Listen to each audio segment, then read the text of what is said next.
Hey foodies, welcome to liveloveloverecipes.com. இன்றைக்கி நம்ம சேனலில் நம்ம பார்க்க போகிற ரெசிபி வீடியோ என்னன்னு பார்த்தீங்கன்னா, எல்லாருக்குமே ரொம்ப ஃபேவரட்டான ரொம்ப க்ரீமியான யம்மியான தூத்பக் ரெசிபி தான். இது என்னன்னு பார்த்தீங்கன்னா, குஜராத்தோட ரொம்ப ஃபேவரட்டான ராயலான டிஷ். இது செய்கிறது ரொம்ப ஈஸி அண்டு டேஸ்ட்டும் அவ்வளோ பிரமாதமாக இருக்கும். இதை நம்ம ஏதாவது ஸ்பெஷல் அக்கேஷன்ஸில் செய்யலாம், இல்லைனா ஏதாவது விரத நாட்களில் சாமிக்கு வச்சு படைக்கும்போது இதை செஞ்சு படைத்தோம் அப்படின்னா ரொம்ப டேஸ்டியாகவும் நல்லாவும் இருக்கும். வாங்க இது எப்படி செய்கிறதுன்றதை பார்ப்போம். இதுக்கு ஃபஸ்ட்டு நம்ம ஒரு சாஸ்பேனில் 1 டேபிள் ஸ்பூன் அளவுக்கு கீயை ஹீட் பண்ணிக்கணும். கீ நல்லா சூடானதுக்கப்புறமா உருகுனதுக்கப்புறமா நம்ம 20 மினிட்ஸ் சோக் பண்ணி வச்சுருக்கிற 2 to 3 டேபிள் ஸ்பூன்ஸ் ஆஃப் சீரக சம்பா ரைஸை இதில் ஆட் பண்ணிக்கிறோம். இதில் கண்டிப்பாக நீங்கள் ஜீரக சம்பா ரைஸ் தான் ஆட் பண்ணணுன்றது அவசியம் இல்லை. நீங்கள் பாஸ்மதி ரைஸ் கூட ஆட் பண்ணிக்கலாம். அப்படி நீங்கள் பாஸ்மதி ரைஸ் ஆட் பண்ணுற மாதிரி இருந்ததுன்னா பாஸ்மதி ரைஸை ஒரு 1 or 2 பல்ஸ் கொடுத்து மிக்சியில் ஓட்டிட்டு அதுக்கப்புறமா அது கொஞ்சம் தூள் துக்கடாவாக ஆனதுக்கப்புறமா இதில் சோக் பண்ணி இதில் ஆட் பண்ணிக்கோங்க. ஃபுல் ரைஸாக இருந்ததுன்னா நல்லா இருக்காது இல்லையா, அதனால். இப்போது இந்த ரைஸை நம்ம ஒரு 2 மினிட்ஸ்க்கு லோ ஃப்ளேம்லேயே இந்த கீலேயே நல்லா குக் பண்ணணும். அப்போ தான் ரைஸில் கீயோட ஃப்ளேவர் நல்லா இறங்கும், ரொம்ப டேஸ்டியாக இருக்கும். அதுக்கப்புறமா நான் ஒரு 500 ml ஆஃப் ஃபுல் ஃபேட் மில்கை யூஸ் பண்ணுறேன். கண்டிப்பாக இதுக்கு நீங்கள் ஃபுல் ஃபேட் மில்கே யூஸ் பண்ணுங்கள், அப்போ தான் 100% ரிசல்ட் இதில் உங்களுக்கு கிடைக்கும். ஸோ மில்கை ஆட் பண்ணிவிட்டு ஒரு லோ மீடியம் ஃப்ளேம்லேயே வச்சு இதை பாயில் பண்ணிகிட்டே இருங்க.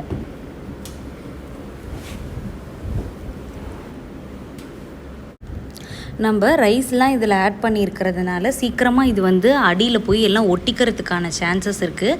அதனால் இதை நல்லா ஸ்க்ரேப் பண்ணி விட்டு கலந்து விட்டுக்கிட்டே இருங்க. இப்போது இதில் நம்ம ஒரு fat pinch of saffron add பண்ணுறோம். சாஃப்ரன் இதுக்கு பயங்கரமான டேஸ்ட் ஆட் பண்ணும். இன்கேஸ் உங்கள்கிட்ட சாஃப்ரன் இல்லை அப்படின்னா நீங்கள் ஏலக்காயை தட்டி போட்டு கூட ஆட் பண்ணிக்கலாம், இல்லை ஏலக்காய் தூளாக இருந்தால் கூட ஆட் பண்ணிக்கலாம், ரொம்ப நல்லாயிருக்கும். இப்போது இந்த சாஃப்ரனையும் ஆட் பண்ணிவிட்டு நல்லா கலந்து விட்டுடலாம். இது பார்த்திங்கன்னா traditional dessert recipe of Gujarat. இதில் அவங்க காடமும் ஆட் பண்ணுவாங்க, சாஃப்ரனும் ஆட் பண்ணுவாங்க. நான் இன்றைக்கி வெறும் சாஃப்ரன் மட்டும்தான் ஆட் பண்ணியிருக்கேன். இப்போது சாஃப்ரன் ஆட் பண்ணிவிட்டு இது எல்லாத்தையும் நல்லா கலந்து விட்டுருங்க. நம்ம சாஃப்ரன் ஆட் பண்ணியிருக்கிறதுனால நேச்சுரலாகவே இந்த தூத்பக்குக்கு லைட் எல்லோயிஷ் ஷேடில் உங்களுக்கு கலர் கிடைக்கும். இப்போ உங்களுக்கு பார்த்திங்கனாலே தெரியும், பாலில் அங்கங்கே லைட் எல்லோயிஷ் ஷேடு வர ஆரம்பிச்சிருச்சு. இது நல்லா குக்காகி முடிச்சதுக்கப்புறமா நம்ம சுகர்லாம் ஆட் பண்ணி எல்லாம் கேரமலைஸ் ஆகி ஃபைனல் ஸ்டேஜில் பார்த்திங்கன்னா நல்லாவே எல்லோ கலரில் உங்களுக்கு தெரியும்.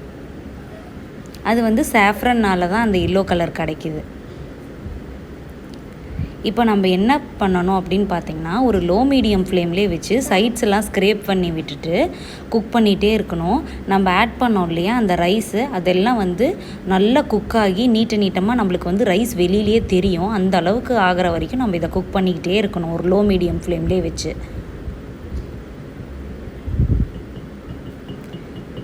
லோ மீடியம் ஃப்ளேம்லேயே வச்சு நீங்கள் குக் பண்ணிங்கனாலும் அப்பப்போ கலந்து விட்டுகிட்டே இருங்க.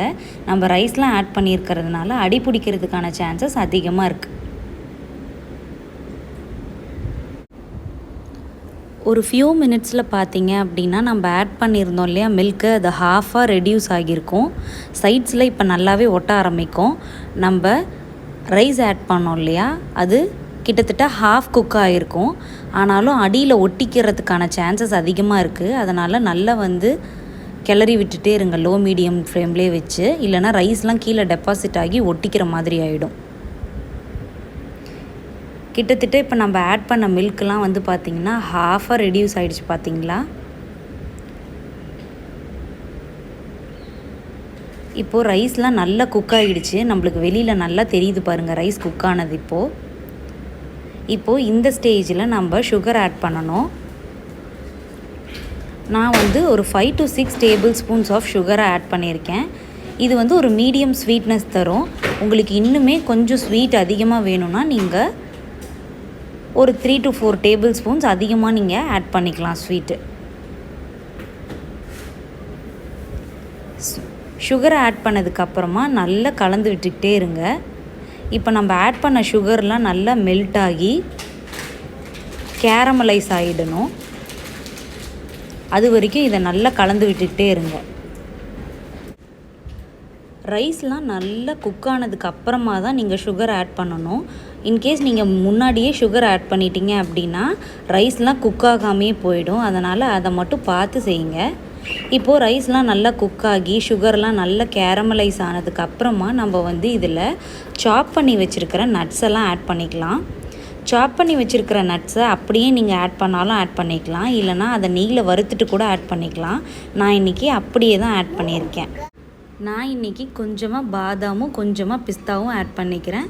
இது கூடவே சிரோஞ்சி இருந்தாலும் நீங்கள் அதை ஆட் பண்ணிக்கலாம், நல்லா தான் இருக்கும். ஸோ இப்போ நம்மளோட டேஸ்டியான க்ரீமியான தூத்பக் கீஸ் ரெடி.